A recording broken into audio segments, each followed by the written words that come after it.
So we chose to teach this lesson because in our school we have learning teams, and in learning teams all the fourth grade teachers come together and we decide on a standard that's difficult to teach and difficult for the students to learn, and together we come up and we plan a lesson on how to teach it.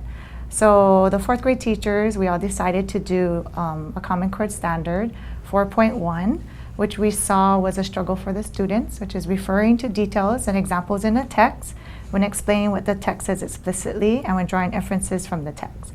So looking at their work, we decided that, they need a little more instruction on how to give evidence from the text. They really haven't had experience from third grade giving evidence, so they were really struggling.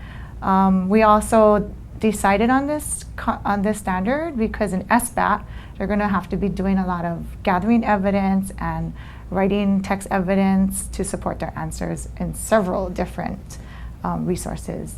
So we thought this would be a good standard to work on.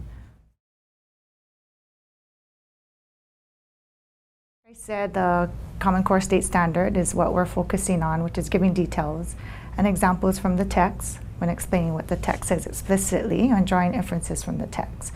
We want them in this lesson to determine the theme and also provide text evidence to support their answers.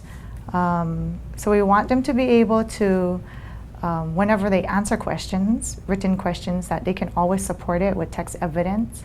They can cite it, they can tell us, they can infer, and show us how they got their answers.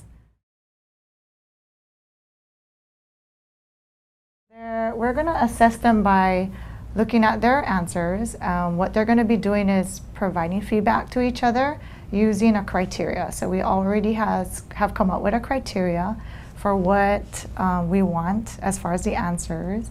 All the fourth grade teachers came up with a rubric, a holistic and an analytic, and we're all going to use the same rubric, and we all discussed it and we all calibrated how we're going to score all the tests. So when we get it back, we're going to score their tests using the rubrics and then come back together and discuss what the outcomes were. Looking at the outcomes, we're going to decide whether we need to go back and refine our lesson. Maybe just one teacher needs to go back and tweak it, do something different that the other teachers did and we didn't. So we'll all be teaching the same lesson, and then we'll all come back and discuss the findings. The criteria was, were you able to find text evidence from the text? Were you able to use quotation marks when citing text explicitly? Were you able to say what paragraph or what page you got your evidence from? Were you able to find text evidence that supports your answer, directly related to your answer? So when they get their worksheet with their prompt on it, it'll have their criteria so they can check it off and make sure they're getting all of the criteria.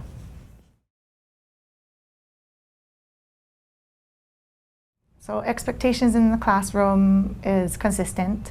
The kids already know it. It's a routine. We have procedures. In this lesson, we'll be doing small group.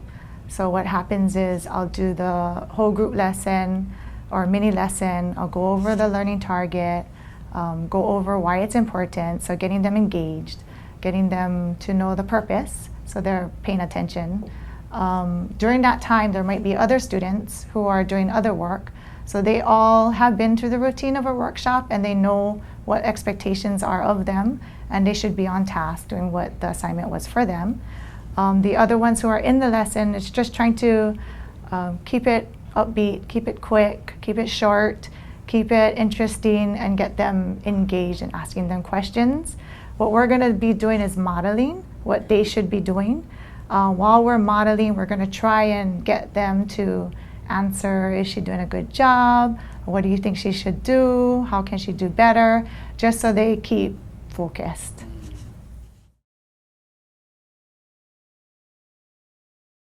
So when they go back to do their independent work, they're going to have their papers with them, with a partner, and they'll be giving each other feedback, looking at their criteria.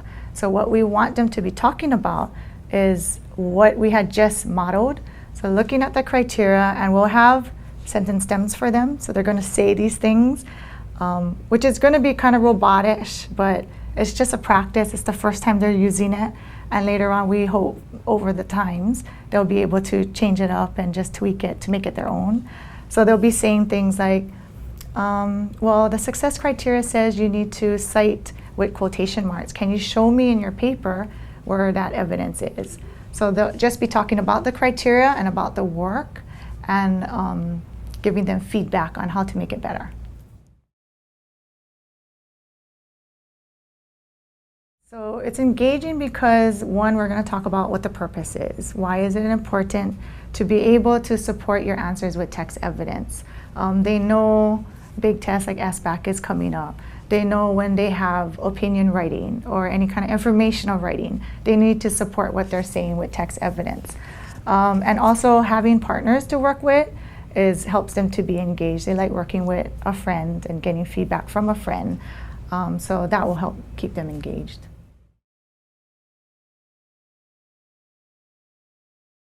The testing, SBAC testing, opinion writing, informational writing.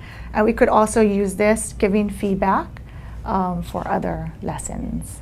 So this is just kind of like a training with the training wheels, and then later on we're going to try to release them and use it in other places.